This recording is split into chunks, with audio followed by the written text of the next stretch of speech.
Assalamu alaikum students, I hope you all are doing great. We already discussed first two chapter of English literature. आज हम लोग class 7 का chapter number 3 start करेंगे literature का. So let's start the video.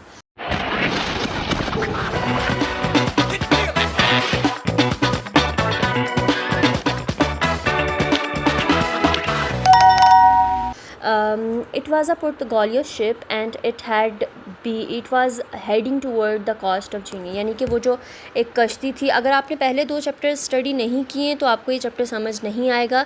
So I suggest you have to go in my playlist of English literature class 7. वहाँ पे जाके आप पहले दो चैप्टर्स पहले स्टडी करो, समझो. सिर्फ समझने आपने, इसमें याद करने वाला कुछ भी नहीं है, बिकॉज आपके पेपर में सिर्फ पिक्चर डिस्क्रिप्शन आती है और उसी से क्वेश्चन पूछे जाते हैं. तो अगर आपने पूरा चैप्टर समझा होगा तो फिर आपको समझ आएगी कि इस चैप्टर में या इस तस्वीर में हो क्या रहा है. ठीक है, तो फिर आपको ये पता चलेगा कि चैप्टर नंबर 3 में भी क्या हो रहा है. फिर आपको फिर आगे समझ इजीली आ जाएगी. सो ये एक पुर्तगालियों की शिप थी and it was heading toward the coast of Guinea. यानी कि वो उसकी तरफ जा रही थी, किनारे की तरफ. So the man on the ship spoke to me in Portuguese. यानी कि वो मेरे से पुर्तगालियों की जो ज़ुबान थी उस ज़ुबान में बात कर रहा था. फिर वो उससे हट के स्पेनिश में मेरे से बात करना शुरू हो गया एंड देन फ्रेंच लैंग्वेज में. और ये तीनों ज़ुबानें वो बारी बारी बोल रहा था कि मुझे समझ आ जाए, लेकिन मुझे ये तीनों ज़ुबानें समझ नहीं आ रही थी. Finally Scottish sailor spoke to me in English. एक वहाँ पे एक सेलर था. कौन सा सेलर था? स्कॉटिश. वो मेरे से इंग्लिश में बात करने लगा और जो मुझे समझ आने लगी. I told them the story of my capture end of my lucky escape. मैंने उनको बताया कि मैंने कैसे पकड़ा गया, कैसे उन्होंने मुझे पकड़ा और कैसे मैं वहाँ से लकीली भाग गया. So take everything I have, I said to the captain, just save me. मेरे पास जो कुछ भी है मैंने कैप्टन को बोला आप मेरे से ले लो, जस्ट मुझे बचाओ. I can buy your boat for the ship use and the boy that is with you. यानी कि जो रॉबिन्सन था इसके साथ जूरी भी था ना, राइट. तो वो जो कैप्टन था, क्योंकि इसने उस कश्ती में जाना था, तो वो कैप्टन इससे बोला कि ठीक है, आपके पास जो कश्ती है, ये जो बोट है, ये मैं अपनी कश्ती के इस्तेमाल के लिए रखूँगा और ये जो लड़का है आपके साथ, इसको मुझे दे दो. द कैप्टन ऑफर, मतलब उसने कहा ठीक है मैं तुम्हारी जान बचाऊंगा, लेकिन उसके बदले में तुम्हें ये मुझे अपनी एक बोट देनी होगी और ये लड़के को भी देना होगा जिसका नाम जूरी था. Then I will take you to Brazil where we are going. फिर उसने कहा इसके बदले में मैं आपको ब्राज़ील लेकर जाऊँगा जहाँ पर हम लोग जा रहे हैं. फिर मैंने उसको बोला the boy, I said in surprise. मैं बहुत हैरान होके बोला Xury help me get my freedom. मैंने कहा कि जूरी ने भागने में मुझे मेरी आज़ादी दिलाने में मदद की है. I can't take him away, I take him, मतलब मैं इसको आपको नहीं दे सकता. I will treat him well. Captain ने प्रॉमिस किया कि मैं इसका बहुत अच्छे से ध्यान रखूँगा and in 10 years I will give him his freedom back. मतलब कि मैं 10 साल के बाद इसको इसकी आज़ादी दे दूँगा. Xury was willing to go with him. Xury जो था वो रेडी था इसके साथ जाने के लिए. So I accepted the captain offer. जब जूरी तैयार था तो मैंने भी कैप्टन की ऑफ़र मान ली. Then 20 days later we were in Brazil. यानी कि 20 दिन के बाद वो कहाँ पहुँचे? ब्राज़ील पहुँच गए. There the captain recommended me to an honest man who on a sugar plantation.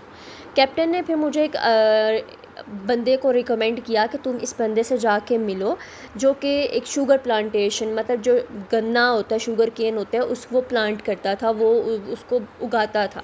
उसने कहा कि ये अच्छा बंदा है, सच्चा बंदा है, तुम इसके पास जाओ. So then we agreed that I would live with him. हम मान गए कि मैं उसी बंदे के साथ रहूँगा जिसने कैप्टन ने जिसको रिकमेंड किया था. Then for some time in order to learn a few things from him. फिर कुछ टाइम में मैं उसके साथ रहा और मैंने काफ़ी चीज़ें सीख ली. I could start my own plantation. Then फिर मैंने उससे सीख के अपनी प्लांटेशन स्टार्ट करना शुरू कर दी. When I got my permit to stay in Brazil, जब मुझे परमिशन मिल गई कि मैं ब्राज़ील में रह सकता हूँ, फिर मैंने अपनी प्लांटेशन स्टार्ट कर दी. शुरू में आई प्लांटेड तम्बाकू and then prepared a piece of land to plant a sugar cane. फिर मैंने शुरू में कौन सा पौधा या प्लांट किया? तंबाकू लगाया. उसके बाद फिर मैंने एक जगह खाली की, जगह को तैयार किया, क्या लगाने के लिए, शुगर केन, गन्ना लगाने के लिए। मेरा बिज़नेस बहुत अच्छा चल रहा था। I soon realise I needed more working hand. उसका बिज़नेस काफ़ी अच्छा चलना शुरू हो गया, तो फिर इससे डिसाइड किया कि मैं अकेला बंदा ये हैंडल नहीं कर सकता, मुझे बंदों की ज़रूरत है। So I was living a comfortable life by then. उसके बाद मैं बहुत पुरसकून की ज़िंदगी गुजार रहा था, very much like the kind my father wanted to me live. जैसे ही मेरा बाप चाहता था कि मैं ज़िंदगी गुजारूँ, जो हमने पहले चैप्टर में पढ़ा था, वैसे ही वो अब ज़िंदगी गुजार रहा था। लेकिन but if this kind of life had been my dream, I would have stayed in my comfort and safety of my home in England.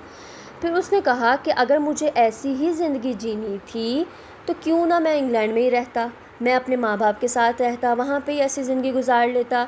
So my heart longed for adventure. मेरा दिल क्या करता है, एडवेंचर करने को करता है। So when some new friends to mind came to me with the idea of our finding a ship and sailing to Guinea as a trader. फिर मेरे कुछ दोस्त आए मेरे पास, उसने कहा कि हम शिप ढूंढते हैं और सेलिंग को निकलते हैं एज अ ट्रेडर, तिजारती जो ट्रेडिंग करने निकलते हैं, गिनिया जाते हैं। I thought it was a great idea. मैंने कहा चलो ये बहुत अच्छा आइडिया है। We started off with very good weather. हम निकल पड़े अपनी जर्नी के लिए और हमने बहुत अच्छे मौसम में शुरुआत की। But 12 days later we hit by a very violent tornado.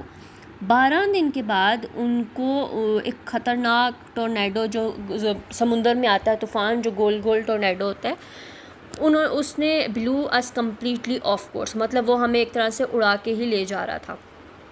I below terribly for more it below terribly for many more days. मतलब वो काफ़ी दिन तक बहुत बुरे तरीके से लगातार होता रहा, यानी कि वो ख़तरनाक हवाएं चलती रही।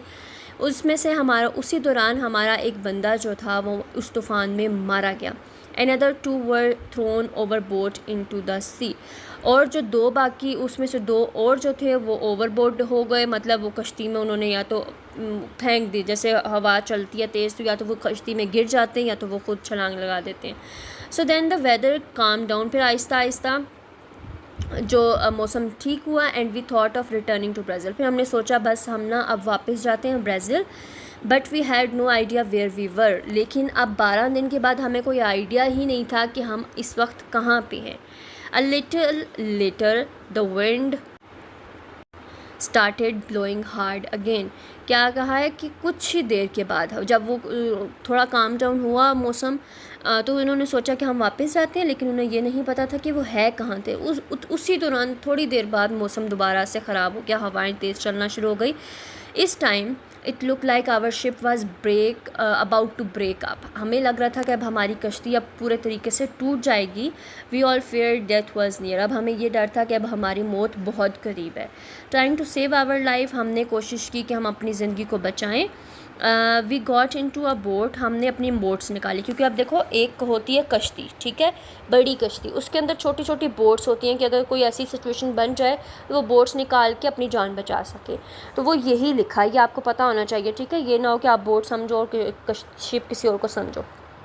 हम अपनी अपनी बोट्स में चढ़ गए, not knowing what would happen to us. अब हमें बिल्कुल नहीं आइडिया था कि अब हमारे साथ होने क्या वाला है। अचानक से one of man shouted out, एक बंदा चिल्लाना शुरू कर दिया, लैंड, ज़मीन नज़र आ गई थी उनको। So we try to keep control of the boat by working hard on the oars. हमने पूरी कोशिश की कि हम अपनी बोट को कंट्रोल करके रखें with the help of ores. Ores क्या होते हैं, वो जिससे कश्ती को चलाते हैं, आगे पीछे करते हैं, वो ओर्स कहलाते हैं, ठीक है। But we were thrown with great force against the rock. लेकिन क्या हुआ, हम बहुत ज़ोर से जाके लगे किसके साथ, पत्थर के साथ, नियर द शोर, जो किनारे के पास ही था, एक बहुत बड़ा सा पत्थर, उसके साथ इनकी जाके बोट लग गई। And we were smash upon them, मतलब एक तरह से वो पिस गए पत्थर के साथ जुड़ के जाके। सो आई सेंक टू द, क्योंकि इसको आती थी, स्विमिंग आती थी, तो ये इसने पानी में गिर गया, ये इसने छलांग लगा दी ताकि मैं तैर के वहाँ तक चले जाऊँ। But my ability to swim so well as my determination not to surrender to my horrible fate save me, यानी कि इसने स्विमिंग आती थी, इसको अच्छी स्विमिंग आती थी, तो इसने सरेंडर नहीं किया, हार नहीं मानी, और उसी हार ना मानने की वजह से इसकी ज़िंदगी बच गई। All the other man were taken to the depth of the sea and see no more. बाकी जितने भी बंदे थे वो पानी की गहराई तक चले गए और दोबारा नज़र नहीं आए, सवाए इसके क्योंकि सिर्फ इसको स्विमिंग आती थी। तो जैसे ही वो पत्थर से टकराया, कश्ती इनकी जो बोट थी, तो इसने छलांग लगा दी पानी में और ये फिर स्विमिंग करता हुआ किनारे तक चला गया। बाकी बंदों को नहीं आती थी, तो वो जैसे ही वो टकराए हैं तो वो फिर पानी कश्ती नीचे गई और फिर वो उन्होंने नीचे ही चले गए सारे बंदे। I swim with all my strength, जितनी मेरे में ताकत थी मैंने कोशिश की तैरने की। To leave the deadly rock behind me, मैं जिस पत्थर से हम टकराए थे उसको छोड़ के मैं आगे चला गया। Just as I was reaching the beach, जैसे ही मैं बीच पे पहुंचा, एग्जॉस्टेड एंड कन्फ्यूज़, बहुत ही घबराया हुआ, बहुत ही कंफ्यूज था, और ऊपर से मैं एंड हंगरी वेव ग्रैब्ड मी, बहुत जैसे आती है ना वेव्स बड़ी बड़ी, इसने कहा कि वो हंगरी वेव्स मेरी तरफ आई और उसने मुझे पकड़ लिया और ऐसे बाहर किनारे पे फेंका है जैसे कि वो जो वेव पीछे से ला के आगे फेंकती हैं वैसे फेंका है। तो and with such force that I fainted, इतनी तेज़ी से या इतनी फ़ोर्स के साथ वो वेव्स आई हैं और उसने मुझे ग्रैब करके किनारे में फेंका है कि मैं गिरते सार ही बेहोश हो गया हूँ। It was a miracle how fast I recover, ये बहुत ही मिरेकल था, एक मौजज़ा था कि मैं जितनी जल्दी रिकवर हुआ हूँ। And run inland in search of shelter, और मैं भागा जिस इनलैंड में वो पहुँचा था सिर्फ और सिर्फ शेल्टर ढूंढने के लिए, छत ढूंढने के लिए, रहने के लिए। I went up a cliff where the water could not reach me, मतलब वो एक पहाड़ी की थोड़ा सा ऊंचाई पे गया जहाँ पे पानी मेरे तक पहुँच ना सके। एंड स्टे देयर, मैं वहाँ पे रुक गया। फाइनली आई वॉज़ सेफ़, मैं बच गया था। आई वॉज़ हैप्पी, मैं बहुत खुश था that my life had been safe, अब मेरी ज़िंदगी बच गई है। But at the same time, लेकिन उसी टाइम पे I could not stop thinking of my 11 friends I had lost, लेकिन उसी टाइम मैं खुश तो था कि मेरी ज़िंदगी बच गई है, लेकिन मैं उसी टाइम पे अपने 11 दोस्तों के बारे में सोच रहा था जिनकी ज़िंदगी ख़त्म हो गई थी। I turn my eyes toward the rack ship, मैं वहाँ से ऊंचाई पे बैठ के अपनी उस कश्ती को देख रहा था जो कि पूरे तरीके से तबाह हो गई थी, मतलब पत्थर के साथ लग के। But it was so for of that I could not hardly see it, लेकिन वो इतनी दूर थी जिसको मैं सही से देख भी नहीं सक रहा था। I could not believe how I had manage to survive, मुझे यकीन ही नहीं हो रहा था कि मैंने अपनी ज़िंदगी कैसे बचाई है। I begin to look around me to see what kind of place I had come to, फिर मैंने अपने इर्द गिर्द देखा कि मैं कौन सी जगह पे हूँ, ये कौन सी जगह है, कैसी जगह है। मेरी जो सिचुएशन थी उस वक्त बहुत डिफ़िकल्ट थी। आई वॉज़ वेट, एक तो मैं गीला भी था, मेरे पास कोई कपड़े भी नहीं थे चेंज करने के लिए, ना ही कुछ खाने को था और ना ही मेरे पास कुछ पीने को था जो कि मुझे कंफर्ट मिल सके। आई बिगन टू पैनिक, अब मैं घबराना शुरू हो गया। देन अदर फेयर्स फॉलो, अब मुझे और भी डर क्या हो रहा था, अब इसके जहन में कैसे कैसे सवालात आ रहे थे, वो ये लिखे हुए हैं। Was there any hope of me finding food at this place, क्या मुझे ये होप रखनी चाहिए कि मुझे यहाँ पे खाना मिलेगा। वाज वट इफ़ देवर, क्या होगा अगर यहाँ पे जंगली जानवर छुपे होंगे, बिहाइंड मी या behind the trees in the bunches of all around me, या झाड़ियों के पीछे या दरख्तों के नीचे छुपे होंगे तो क्या होगा। How would I protect my self, मैं अपने आप को बचाऊँगा कैसे। हैविंग ओनली माई नाइफ, सिर्फ मेरे पास क्या है, एक नाइफ।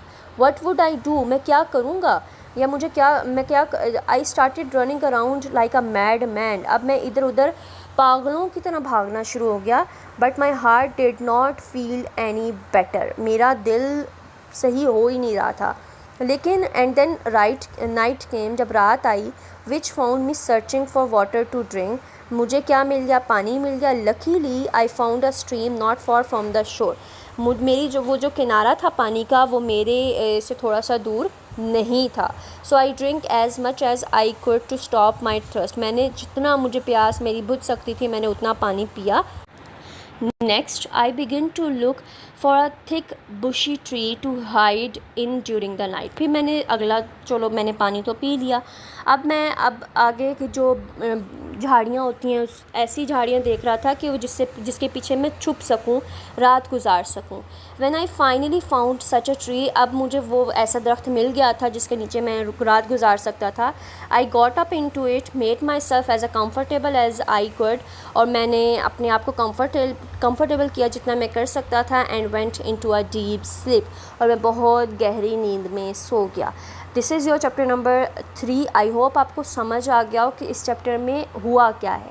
ठीक है, तो इसकी जो भी यहाँ पे पिक्चर है, मे बी ये पिक्चर पेपर में आ सकती है, मे बी आपकी चैप्टर नंबर 4 की आ सकती है, या मे बी चैप्टर 5 की आ सकती है. तो जस्ट इन चैप्टर्स को अच्छे से सुन लो आप, और अगर पिक्चर पेपर में आई तो आप इतने कैपेबल होगे कि आप वो अपने से खुद लिख सकोगे. ठीक है.